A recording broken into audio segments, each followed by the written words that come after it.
Have another print disability, which makes reading, holding a book, or turning a page difficult or impossible.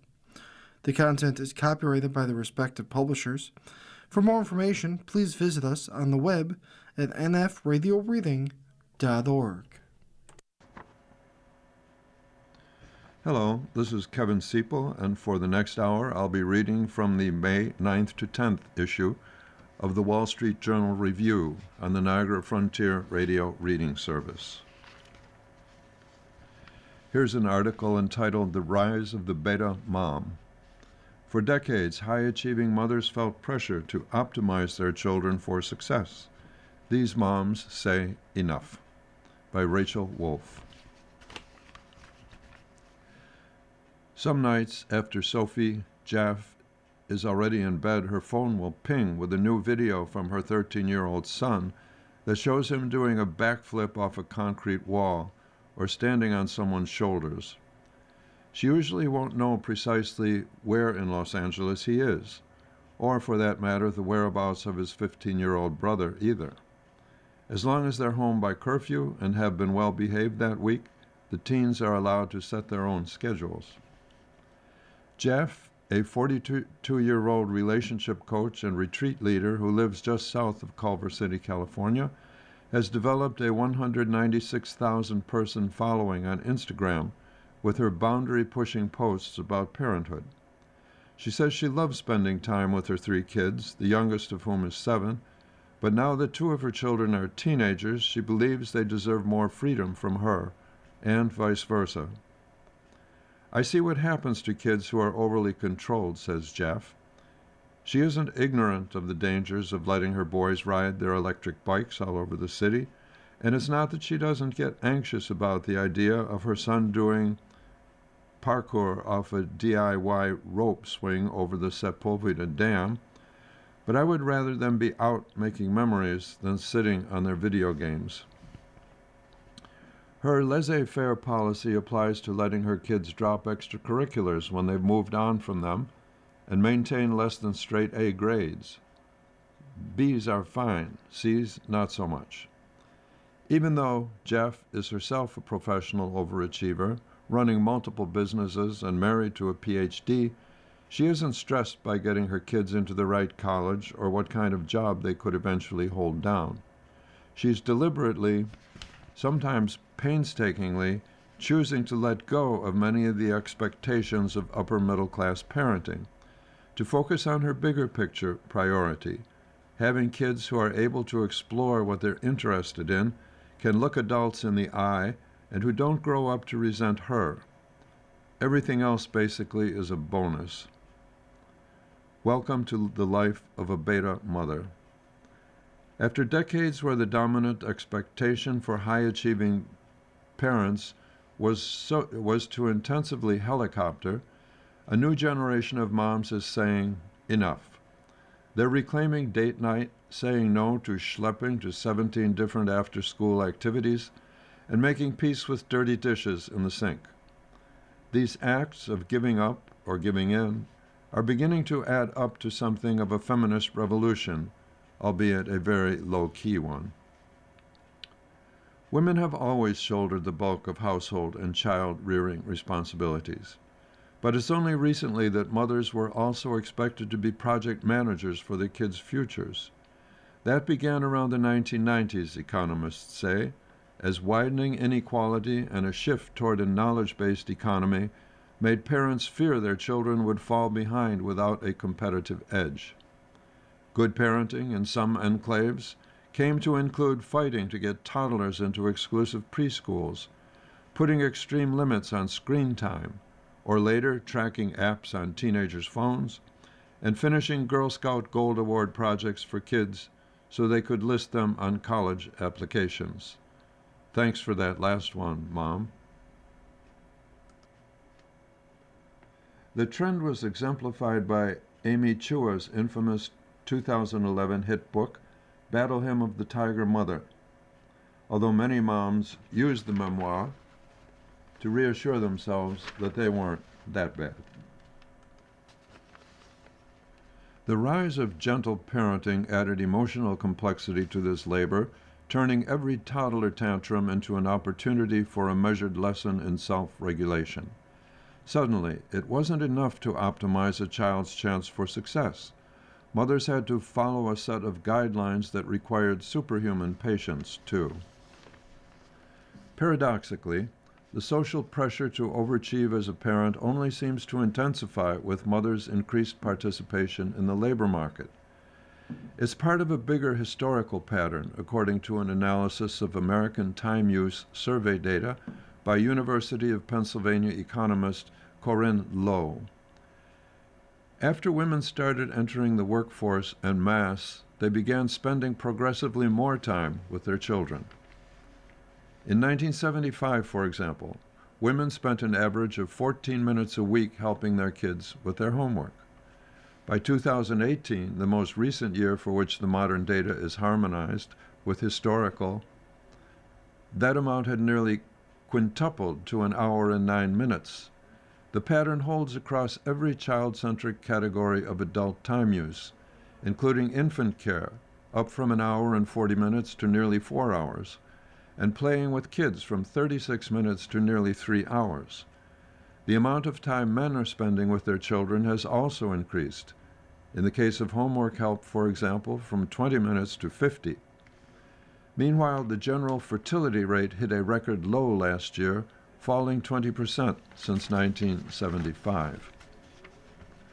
Lowe said she has watched the arms race up close at Penn, where she sees 17-year-olds applying to programs with full CVs.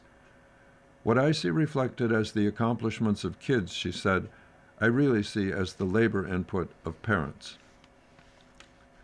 The beta mom backlash is a response to several converging realities: a blunter cultural dialogue around maternal mental health that has stripped the glamour from having it all, and shifting economic landscape. The return on investment for a childhood designed to slot people into white-collar jobs has been shaken by a stagnating labor market and a possible reckoning for the professional class brought about by the seeming inevitability of artificial intelligence. Maternal labor force participation was at a record 74% between 2023 and 2025, according to the Bureau of Labor Statistics, and the rise of remote work has enabled many people to parent without full-time child care. Moms are exhausted, unsure what all their extra effort is for, and desperate for a change. It's a reaction to a trend that has reached its practical limits, said Emily Oster, an economist at Brown University who researches parenting. Parents are realizing that maybe going to Harvard isn't going to deliver success on a silver platter. Danielle Steele, a Fayetteville, Georgia 34-year-old with a 4-year-old daughter, put it another way. My mom was taught that once you become a mother, that's it for you. Your life is over, she said. My generation doesn't want to live that way. Jessica Tyson entered motherhood with the same high-achieving mindset she used to navigate a double major, double minor in college and a high school schedule so tightly packed it didn't leave room for a lunch break. I thought this was just one more thing for me to conquer, said the 40-year-old who runs a virtual staffing agency in Redding, Connecticut. Tyson signed up for a baby-led weaning course and made her mom, who helps with childcare, enroll too. She read a book about sleep training and joined the author's Facebook group. She bought a special recipe book to make her own organic baby food and stocked the nursery with aesthetically pleasing, developmentally appropriate books and building blocks. And then, after giving birth to her second child during the pandemic, she cracked. I had kind of a mental health breakdown, Tyson said, describing sleep deprivation so severe she felt drunk and anxiety attacks that left her gasping for air. She threw out her zero sugar, zero preservative recipes and gave up on keeping the kids out of her bed.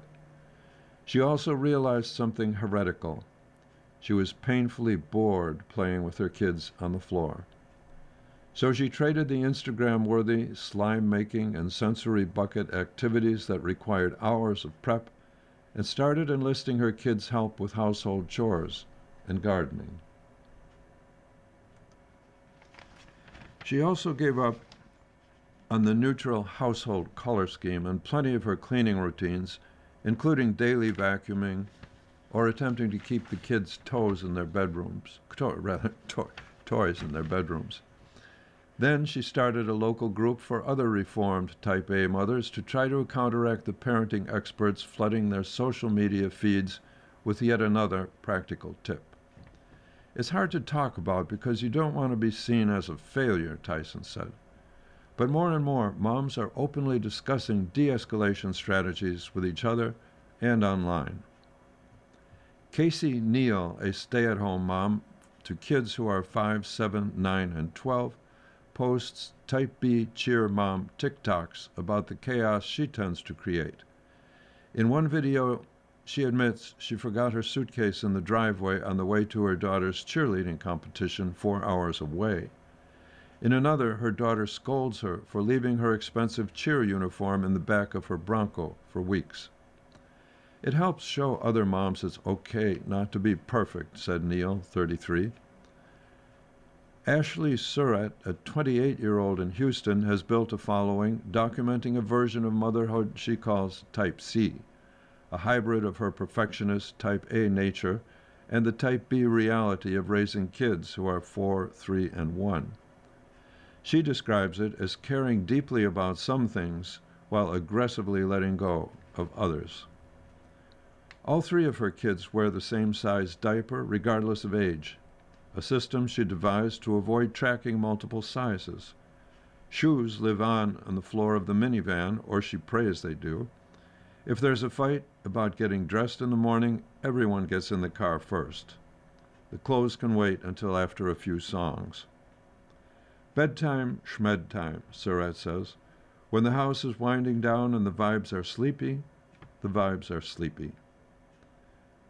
Videos like Surratt's make Adrienne Knowles, a full-time veterinarian with a 5-year-old son and 7, 12, and 16-year-old stepdaughters, feel less alone when she goes to the grocery store in her pajamas, hair in a bonnet.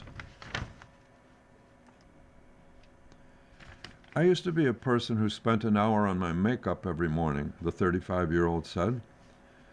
Growing up in a household where the couch pillows were always perfectly fluffed, Knowles says her mom and grandmother are often horrified when they open the door to her Tampa, Florida home, where the cushions are more likely to be fashioned into a fort. Our house is not dirty, but it is untidy, Knowles said. I'm not going to pretend like children don't live here. By putting off laundry in favor of going out to lunch with her sister, or spending a spare 30 minutes reading a book instead of cleaning, I am a better Adrienne, who then can be a better mom. Danielle Antosh, a 42-year-old content marketer, rejects the idea of forcing her kids to experience a childhood geared toward getting into the best possible college. I do not believe getting into an Ivy League school indicates your potential for success or happiness, said Antosh, who finished paying off the last of her $30,000 in student debt just a few years ago.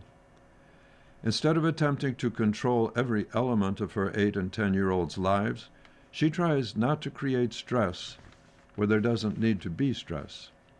She doesn't let them enroll in more than one extracurricular at a time because I don't want to drive them to more than that, and doesn't force them to eat their vegetables. Every morning, her kids reach into a wicker basket of unsorted socks and pull out whatever 2 they can grab, sometimes a tall sock and a short one, sometimes a Paw Patrol relic from toddlerhood. I'm not willing to spend my time sorting socks, she said. Parental suffering used to be a barometer through which parents, especially moms, evaluated themselves. Driving 5 hours to attend a tweens travel soccer tournament was how you showed to the world you're a successful parent, said Oster. What happened is it backfired, said Claire Nikogosian, a clinical psychologist who works with mothers. Type A parents not only burned themselves out, they burned out their kids who had no interest in, say, taking their violin hobby pro. In her 2 decades of private practice, Nikogosian said she watched genuinely talented teenagers, kids performing with professional symphonies, ranking in regional athletics, abruptly quit at 15 to 16, or their only act of self-determination in an otherwise managed life. Sarah Miracle, a 42-year-old criminal and family attorney with an 8-year-old son who lives in Maryville, Tennessee, claims she has seen an even more extreme consequence of helicopter parenting play out in court. Some of the people who get in trouble with the law have incredibly controlling mothers, she said, leading her to a theory that wildly overbearing parenting could even play a role in delinquent behavior. If you hold them too tight, that's the first place they go, said Miracle. She sees her role as a parent as someone who simply helps with decision-making. It's like flower seeds, she says. You throw them out and hope for the best. End of article. You're listening to a reading of articles and features from the Wall Street Journal Review on the Niagara Frontier Radio Reading Service. Here's an article entitled, "I'm Leaving China After 8 Years. Suspicion of Outsiders is Rising." A Wall Street Journal correspondent shares her experience as a Japanese woman reporting for an American newspaper in Beijing. By Yoko Kubota.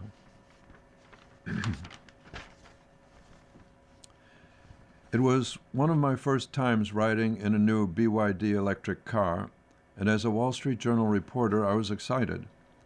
China's BYD was the talk of the car world, and the ride-hailing vehicle I was in had buzzy features, including a large digital display. I asked the driver what its map was showing. Realizing I was a foreigner, he said he couldn't tell me. "It's a national secret," he said. The driver went on to lecture me about how Japan, the country of my birth, shouldn't interfere with Beijing's ambitions in Taiwan, the democratically self-ruled island that the government in Beijing views as part of China. The unexpected turn in the conversation is emblematic of how much has changed in the 8 years since I moved to China. Over that time, tensions between China and the U.S. have grown, driving the two countries toward a new Cold War. Ties between China and Japan are at their worst in many years, too. Since taking the helm in 2012, Chinese leader Xi Jinping has worked to solidify his country's position as a global superpower. And the intensifying competition with the U.S. has hardened his resolve to set China on a course of self-sufficiency from energy to semiconductors and to limit foreign influence. Both countries have been placing tariffs on each other's goods. Washington has restricted shipments of certain technology to China. China withheld rare earth and other critical materials that the U.S. needs for everything from cars to missiles. As for Japan, Beijing criticized remarks made by Japan's Prime Minister, Sane Takaichi, who suggested that Chinese military action against Taiwan would pose a serious threat to Japan's security. Beijing viewed the comments as an unwelcome intrusion into its domestic affairs. Attitudes were hardening around the time of my BYD ride after Xi launched a new nationwide anti-espionage campaign. Video messages in the Beijing subway urged the public to take care in interacting with foreigners. At the library, signs reminded users that citizens are responsible for protecting state secrets. Concerns grew among foreign businesses that their activities would come under expanded anti-espionage law. Some offices of foreign businesses, including an American due diligence firm, were raided. At least one Japanese executive, with a Japanese drug maker and a leading figure in Japan's business community in Beijing, was sentenced for espionage.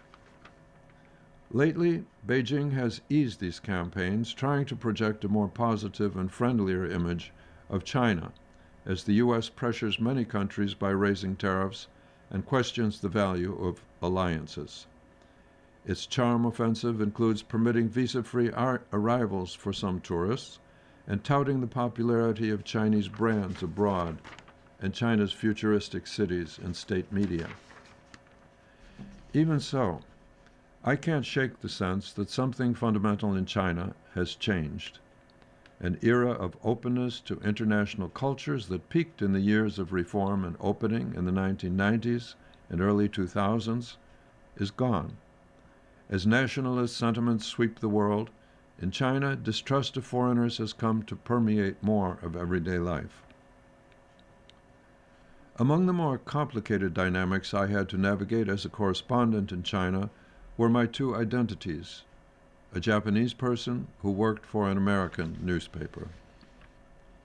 Anti-Japanese sentiment understandably exists in Asia, following the atrocities committed by Japan's imperial army when it occupied or colonized large parts of the region during World War II.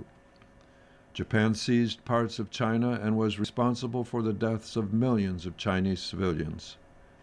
In the aftermath, trials were held to prosecute Japanese war crimes. In China, anger at Japan is widespread and runs deep. After the crackdown on pro-democracy protesters in Tiananmen Square in 1989, the Communist Party put renewed emphasis on Japan as a historical enemy and amped up anti-Japanese messaging. And a new emphasis was placed on patriotic education. By the time I moved to Beijing in 2017, the relationship was relatively stable, though still fraught. Shortly after I first arrived, a taxi driver was upset to learn I was from Japan. He took me to my destination, but made sure to tell me about his anger toward my country, tied to his grandparents' encounter with Japanese soldiers during the war. Such sentiments weren't always obvious, but the attitude felt like an underlying current. On my feed in WeChat, the Chinese social media platform, there were occasional posts from Chinese people I'd met describing how they hated or distrusted Japan. In a chat room for the international school my children attended, some Chinese parents openly discussed their disdain toward my home country and how they felt Japanese imperialism lives on today. To be sure, social media in Japan can share anti-Chinese messages, too. In China, the drumbeat of nationalistic sentiment has intensified with time. Negative push alerts about Japan from news outlets and social media filled my smartphone screen as relations became more tense. In a museum playroom, a preschool-aged child lectured my children and me about how terrible Japan was. It wasn't directed only at Japanese. The space for connecting with certain international cultures has shrunk significantly, even when it comes to something relatively innocuous as embracing Western cultural exports. Take Christmas.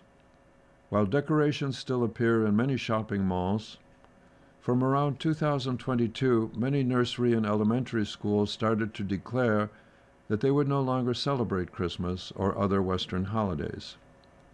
It isn't that the Communist Party ever really encouraged religious celebrations, but what was tolerated before is no longer acceptable.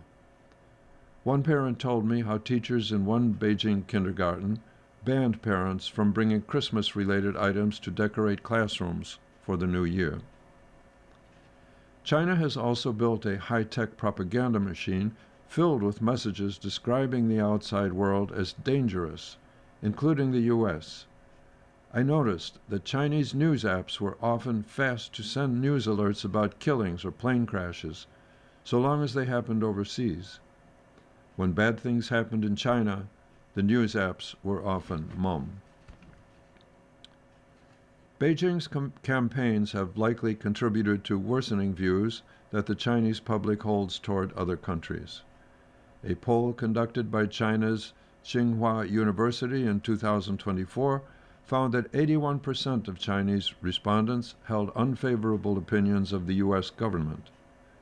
In other surveys, respondents have consistently given Japan the worst favorability scores, and Russia the highest. As a journalist, I felt the wariness building up. I covered science and technology, and over the years various topics started to fall under the national security umbrella, including semiconductors and data. Some Chinese people who used to share their perspectives cut off contact with me. When China-Japan ties worsened, some Chinese people I was speaking with asked me to stop reaching out, citing worsening relations, or abruptly ceased communication. Increasingly, in interviews with Chinese companies with U.S. footprints, executives were doing gymnastics to avoid discussing any geopolitical topics. Dislike toward foreigners seemed to have hit a new high when a series of attacks in 2024 targeted Americans and Japanese, culminating in the death of a 10-year-old Japanese boy who was stabbed on his way to school in Shenzhen. Even though China is generally a safe country, I started to be more careful about speaking Japanese outside. I have many wonderful memories of China and the people who live there, who were kind to our children, if direct in their comments. They are so cute, they look nothing like you. Some stood by us during rough times, which I won't forget, and many still love other countries. Once, when I was in a small store, the cashier abruptly took off his jacket to reveal a jersey for the Samurai Blue Japanese soccer team. He said he just couldn't show it publicly. But China can't put its anti-foreign message, now at the foundation of many of its core policies, back in a box. Even though I've left Beijing, I'm still drawn to China. Despite our cultural differences and the geopolitical tensions, China remains vital to my professional and personal life. For my children, Beijing is pretty much the only home they have ever known. I can only hope the door will remain open for them should they ever want to live in China again. End of article. Here's an article entitled, "In Venice, the world's biggest art show descends into infighting." The major contemporary art gathering, dubbed the Olympics of the art world, is beset with drama and geopolitical froideur, by Kelly Crow. Venice's nickname is La Serenissima, but this week's opening of the Venice Biennale hasn't been exactly serene.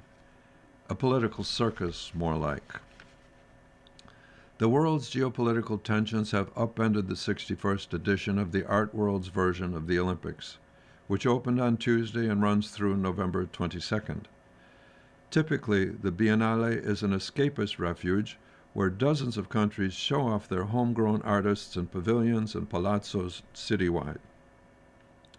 Politics occasionally play a role, as many of the projects are state-funded, but this year's infighting is palpable, with even the U.S.'s chosen artist, Alma Allen, caught in the crosshairs. "Everyone is on edge," said art advisor Maria Brito at a Perrotin Gallery party earlier this week. "The art world says it's inclusive, but everyone is fighting everything right now." The tension started before the Biennale even began. Days before the official opening, the international jury who dispenses prizes resigned en masse, forcing organizers to reconfigure its Golden Lion prize from one decided by a jury to one decided by the public.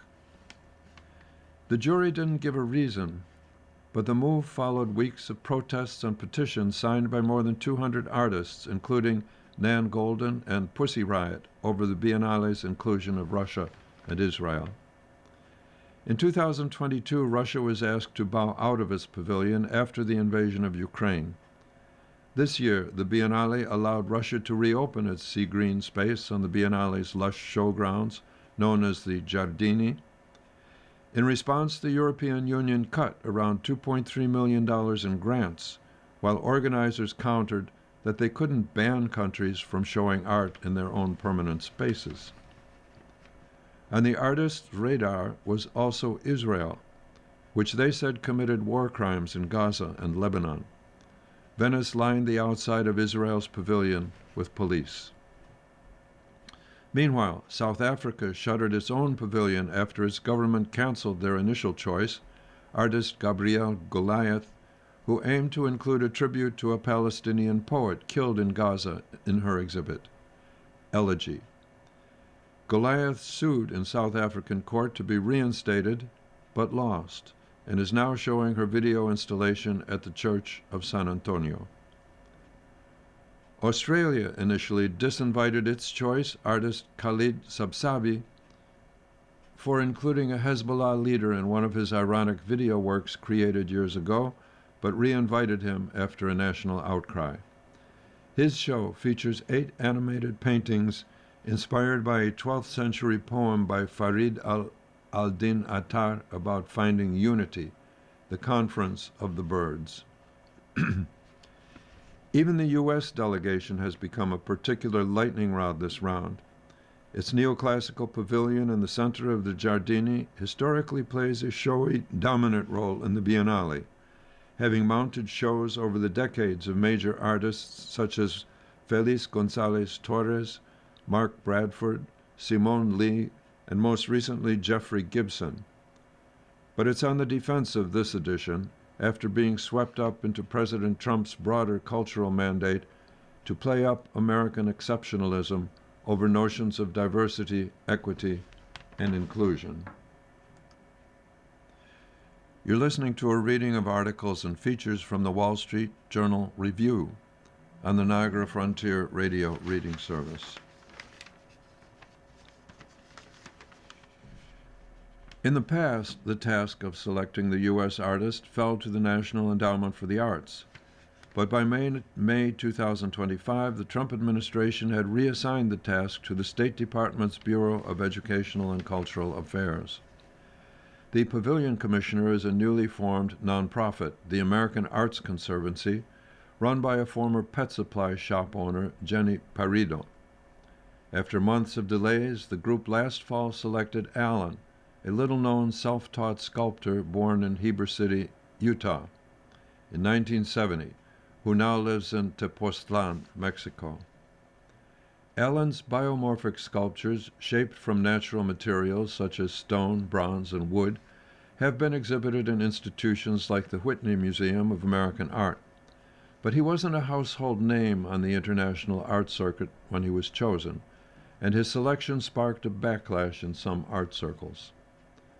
Alan's 2 galleries at the time, Mendes Wood and Olney Gleason, advised the 55-year-old artist to decline the Biennale's invitation because of its Trump-coded mandate. They dropped him when he accepted instead. The galleries did not comment. Dealer Emmanuel Perrotin has since signed on to represent him. The fallout has transformed what is usually an ebullient milestone moment for the U.S.'s pick into a wary week of fractious festivities. The Peggy Guggenheim collection didn't throw its typical reception for the artist, citing tighter funding and a shortened planning timetable. The AAC's official dinner for Allen will be held Friday at an events venue on the nearby island of Giudecca and hosted by Palm Beach philanthropist Nicola Versis and socialite Sky Hankey. No press is being allowed in, contrary to past years, and Perrotin said he won't likely go either. "Where is Alma?" Perrotin shouted late Tuesday as he barreled into his gallery's late-night garden party for the artist at Venice's Hotel Metropole. The atmosphere was more cozy than crazy, populated mainly by friends of the artist and a few collectors, such as The Simpsons writer Dan Greeny. Perrotin eventually spotted Allen sitting half-hidden by plants in a small greenhouse on site. They hugged. Perrotin said he admired Allen's work for years ahead of the Biennale appointment and was annoyed by the backlash, calling it hypocritical. He said he knows galleries that have shown artists accused of actual crimes. He didn't name any, but said Allen is being crucified simply for accepting the offer of a lifetime. What was he supposed to say? No? Perrotin said. He's an artist, not a politician. Alan, wearing colorful socks and open-toed sandals, said his work isn't political, so he didn't expect any negativity at the outset, but by opening week he appeared resigned to it. I'm excited about the show, but I'm also terrified, he said. During a launch event on Wednesday, he stood in the rain with the crowd as Peredo, curator Jeffrey Uslip, and State Department officials, including Eric Elmore Scavino and U.S. Ambassador to Italy Tilman Fertitta, took turns praising his array of knobby, arching, and twisting forms in his show. Call me the Breeze. The only time Alan cracked a smile was when Mariette Westerman, director and CEO of the Solomon R. Guggenheim Museum and Foundation, which owns the pavilion itself, rounded out the program by hailing him as a risk-taking artist. Afterward, as people filed through to see his 20-odd works, some older pieces on the floor, some brand new on the walls, Westerman said she hopes visitors set politics aside and look at his art. He has a real joy in his work, she said, and we need more of that. End of article. Here's a shorter article entitled, Scientists Figured Out How Fast the Universe is Expanding. The most precise measurement of the expansion rate ever made suggests an unknown force may be affecting the cosmos. By Alan Woodward. Scientists know our universe is expanding. Now they have a better idea how fast. Cosmologists who studied the universe know that it began with the Big Bang and that it has been expanding from a single point ever since. Even about 14 billion years later, this expansion moves objects like galaxies in it farther away from us. Scientists try to determine the rate of expansion because it can help tell us how old the universe is. An international gathering of experts last year in Switzerland confirmed that objects recede faster as they become more distant. For instance, a galaxy 3 million light-years away will move away from us by 46 miles per second, the scientists calculated. A galaxy at twice that distance would be moving away at about 90 miles per second. The rate, detailed recently in a study published in the journal Astronomy and Astrophysics, is the most precise ever calculated. It is also mind-bogglingly small. If you took an empty space the size of a football field and it was expanding at the rate our universe is, it would take more than 1 million years to expand by a single centimeter, said study author Carolyn Huang, an astrophysicist at the Harvard-Smithsonian Center for Astrophysics. The calculation has called into question a major scientific theory. It is about 10% faster than what the standard model of cosmology, essentially our theory of how everything works in the universe, says the rate should be. This means there is probably something missing from the standard model or a force we don't fully understand, said Stefano Casertano, an astrophysicist at the Space Telescope Science Institute in Baltimore and study co-author. Dark matter, the invisible cosmic glue that holds galaxies together, and dark energy which pushes them apart, are two likely culprits.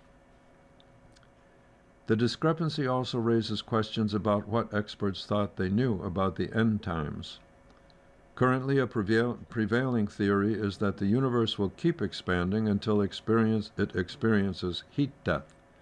Stars will lose all their fuel and die in about 100 trillion years or so, leaving everything cold and dark, according to another study co-author, Dylan Brout from Boston University. But now that we know there's a crack in our theory of what is governing the universe at the largest scales, we can't make any predictions at all for its fate, Brout said. It both keeps me up at night and wakes me up in the morning. End of article. Here is a book review, a review of the book The Village on the Edge of the World by Herta Müller, and the article entitled Regime of Misery, An account of growing up in Ceausescu's Romania documents how the state insinuated oppression into all parts of life. The review is by Robert D. Kaplan. In 1981, I learned the difference at ground level between dictatorship and totalitarianism. I was reporting on communist Eastern Europe and discovered that while regimes in such places as Hungary and Bulgaria kept their subjects in a situation of freeze-frame poverty, Romania, under its leader Nicolae Ceausescu, was vastly worse. Here was a totalizing dictatorship where you could hardly breathe, where repression was so extreme that, as the cliché went, one half of the country spied on the other half, and where poverty reached semi-starvation levels. Here you were only seen as an individual when you were identified as an enemy of the state. Herta Müller was born in 1953 in the Banat region of western Romania to a German-speaking Swabian family. She was awarded the Nobel Prize for Literature in 2009 for fiction that chronicled the horrors of Ceausescu's totalitarianism, which lasted from 1965 to his overthrow and execution in 1989. Now she has published a nonfiction account, The Village on the Edge of the World, where Hannah Arendt, in her sprawling book, The Origins of Totalitarianism in 1951, probed the psychological and historical forces that had brought about the Nazi and Stalinist regimes. Miss Müller, in this concise, spare work, describes in the most tactile terms what totalitarianism meant for the individual and his interior mental life. The book is organized through a series of conversations with her German editor, Angelika Klammer, that took place in December 2013 and January 2014 in Berlin, and includes excerpts from Miss Müller's other works. But in no way is this a grab-bag collection of previous writings. Rather, it is a riveting, haunting, incisive, and melancholy document that provides the ultimate example of a writer bearing witness and holding evil to account. The book begins with nature itself, which is an aspect of communist oppression. The landscape of childhood defines how we view landscapes for the rest of our years, she writes. Her earliest memories are of huge socialist cornfields that went unharvested, even as people went hungry. The sad eyes of cows shone like water in a deep well. Grief consumed everyone in the village where she grew up. In prose, she universalizes a desolate childhood. Whenever a train passed, she felt abandoned. Miss Müller endured double oppression. While Ceausescu pulverized his own Romanian population, he was particularly brutal toward the ethnic Germans, whom he portrayed as fascist collaborators with the Nazis. Romania's rulers had switched to the Allies toward the end of the war. In 1945, her mother was deported by the Soviets to a forced labor camp in what is now Ukraine for 5 years. Her teeth had fallen out when she returned, and after having her hair shaved or cut short after deportation, she never grew her hair out again. The psychological damage from the labor camp, coupled with the oppression of the communist regime, infiltrated the house, where her mother's constant cleaning and other drudgery was a way of maintaining sanity and order.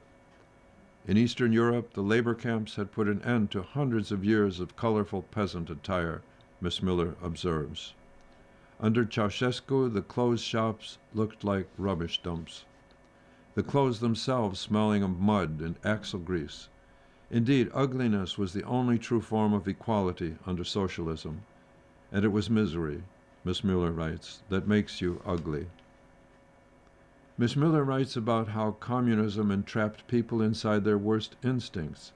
Everyone plotted, blackmailed, denounced, dissembled to survive.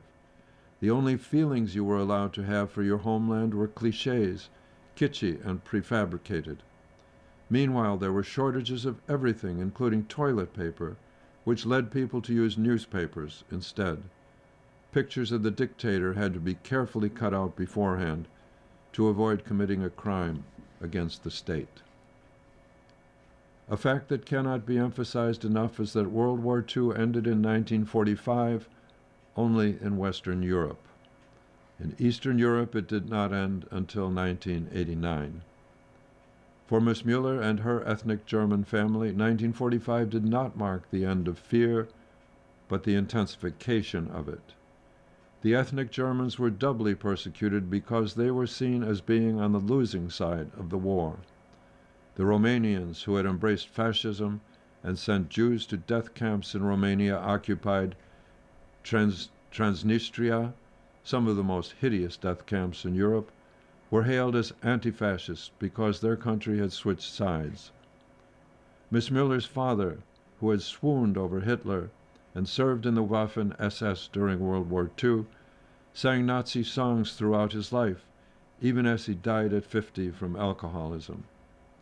Alcohol and despair are a bad mix, but a mix that is typical for all of Eastern Europe, the author says. The author, from the beginning of her adulthood, saw the lessons of history and of moral responsibility everywhere.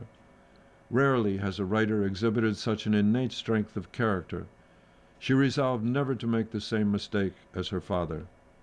While he implicitly accepted the crimes of Hitler, she told herself she would never accept the crimes of Ceausescu.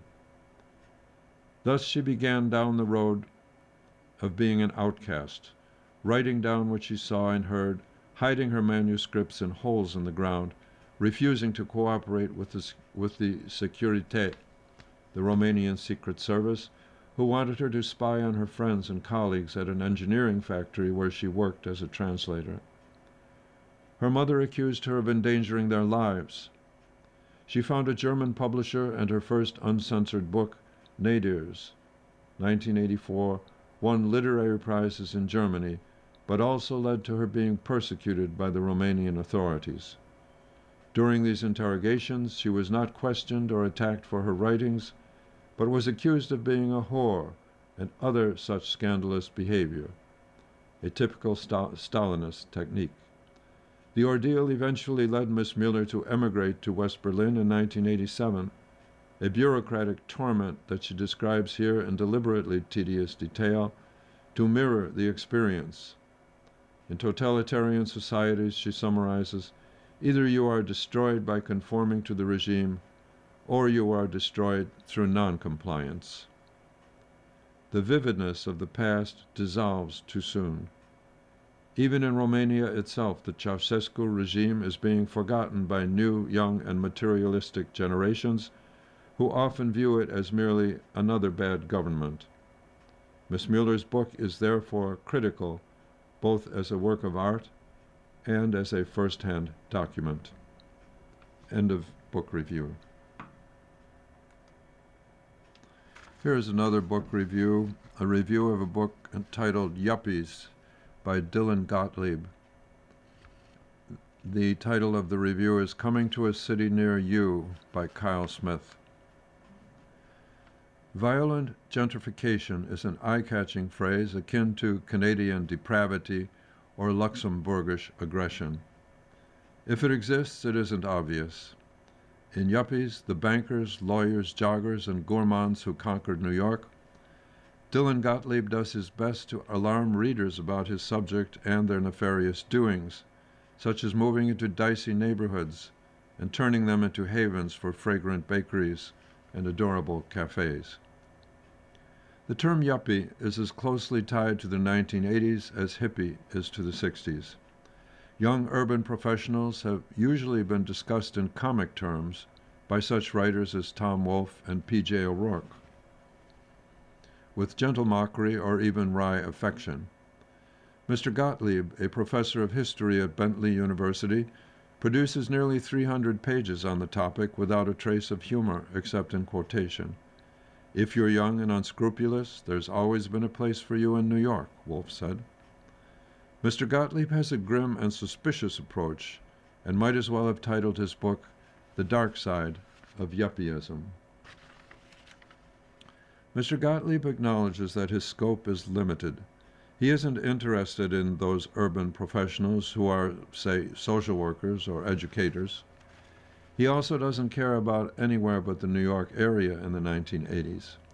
He trains his gaze on those who worked in the city's financial firms or finance-adjacent industries, such as law, especially the firm of Skadden, Arps, Slate, Mager, and Floam, which drew much of its stupendous revenue from Wall Street.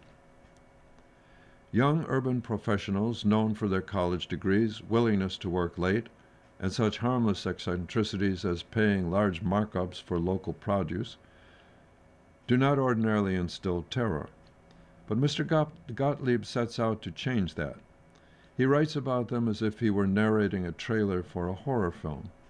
Run for your lives, the Burberry hordes are here. Yuppies, he charges, were guilty of the plunder of working-class communities. Their influence was disruptive, violent, and even deadly, and their presence removed the safety net from the working class as it led to harsher policing and incarceration. They were responsible for destabilizing the structures that had provided stable employment for the middle and working classes. Yuppies, in short, were the authors of a more unequal chapter in American life. Evidence for many of these contentions is scant or absent. An epigraph from The Great Gatsby sets out the point Mr. Gottlieb tries to substantiate. They were careless people. They smashed up things and let other people clean up the mess they had made. It's a puzzling choice, given that gentrification almost by definition transforms high disorder areas into tidier ones, and given that the process appears to be continuing in New York and other cities. Hasn't Mr. Gottlieb got matters exactly backward? Yuppies cleaned up other people's messes, then stayed. The crux of Mr. Gottlieb's argument lies in the third chapter, City on Fire, in which he suggests that yuppies were indirectly responsible for a wave of arson in Hoboken, New Jersey, as it was becoming home to many New York yuppies in the early 1980s. Mr. Gottlieb suggests in apartment buildings that housed working-class folks, many of them Puerto Rican, landlords schemed to clear their buildings by fire, aiming to find higher-paying tenants among the finance pros from across the Hudson River. This is a fairly heavy accusation. Mr. Gottlieb is suggesting that unnamed landlords were willing to commit mass murder in pursuit of a potential economic benefit years down the line. Hoboken's mayor at the time, Steve Cappiello, blamed interpersonal vendettas rather than developers or landlords. Harold Ruvolt Jr., the local prosecutor, concluded that almost all the fires had non-economic motives. But Mr. Gottlieb dismisses Ruvolt as tainted by local prejudices because he said it was not uncommon in a largely Hispanic community for the threat of burning someone's house down to be made. Across the New York area, Mr. Gottlieb grudgingly allows, virtually no one was ever convicted of burning buildings for profit. So the core of his argument that yuppies were a malign force, even if they had no involvement in what landlords were supposedly doing to create apartments for them, sits squarely in the realm of speculation, innuendo, and gossip. Other chapters pore over such well-known topics as the surge of elite college graduates to Wall Street and the habits of big law. Mr. Gottlieb is alternately vexed that young lawyers were paid so much. The starting salary for a New York associate in 1986 was already more than double the median household income in the U.S., and that they were made to work so hard for an exploitative labor system. He also explores yuppies' attraction to marathons, Nouvelle Cuisine, and Gary Hart, who ran a pair of lawyer-driven technocratic campaigns for the Democratic presidential nomination in the 1980s. The author never gets around to explaining how the social safety net upon which the country now spends much more than it did in the 1980s was removed, or how bankers moving into a neighborhood amounts to plunder. Perhaps we'll learn more in the sequel, Whole Foods Killed the Working Class. End of book review. Here's a very brief book review, a book entitled Mother Tongue by Sarah Novich, and the title of the review is A Mother's Signs of Love, and it's written by Diane Cole. Sarah Novich was born hearing. As she recounts in Mother Tongue her tender memoir about parenting her biological and adoptive sons, when she turned 12, she failed a school auditory test, but tore up the results rather than inform her parents. An avid singer in her school choir, she avoided detection of her progressive hearing loss by closely following the director. Her nonstop reading regimen, her writing talents, and her gift for hiding at the back of the classroom further allowed her to, quote-unquote, pass as hearing until college. She also shrugged off a series of unexplained cardiovascular episodes. Only after numerous medical consultations did physicians eventually detect a probable connection between her heart and hearing conditions. But it took until adulthood for her to find a cardiologist able to identify and correct most of the damage her heart had already sustained, with still more surgery possibly to come. In the meantime, she began to embrace her identity as a deaf person, learning American Sign Language, ASL, and aligning herself with deaf culture and the deaf community. Both her husband and their biological child are hearing and fluent in ASL. They also adopted a deaf child who was born in Thailand.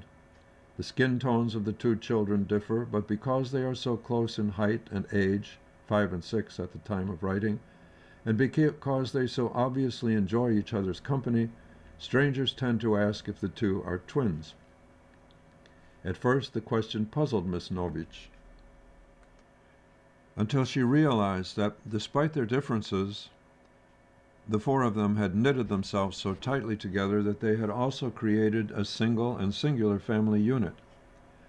Miss Novich's trajectory from denial to pride in her identity as a member of the deaf community is moving and compelling. The extraordinary difficulties she encountered in adopting her son range from heartbreaking frustration to pure joy. As germane and revealing as her discussions of deaf history and political inequality are, however, they can become repetitious and sometimes strident. Ms. Novich's habit of jumping from her life story at one age to another and then back again muddles the timeline as well as the reader's understanding of what happened when. The personal and the political are blended throughout the author's life, but I wish she had found a more seamless strategy in structuring her book. End of article. You've been listening to a reading of articles and features from the May 9th through 10th issue of the Wall Street Journal Review.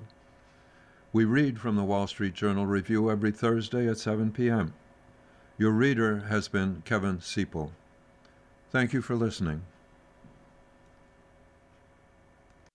Coming up next on the Niagara Frontier Radio Reading Service, we have the New York Times.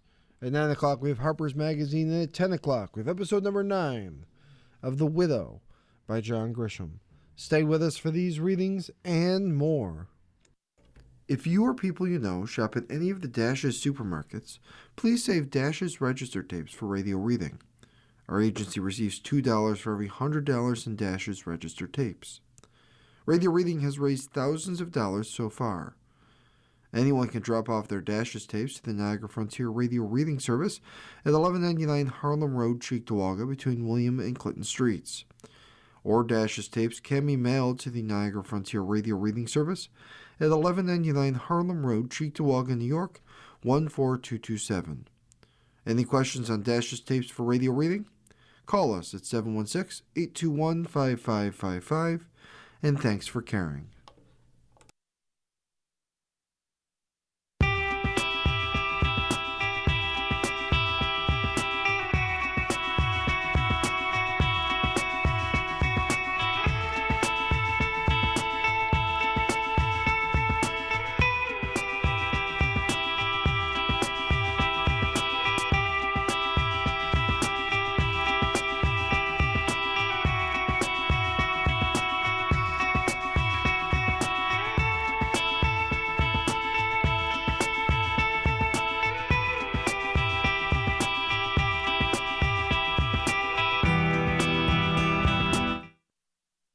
following program is intended for listeners who are blind, have low vision, or have another print disability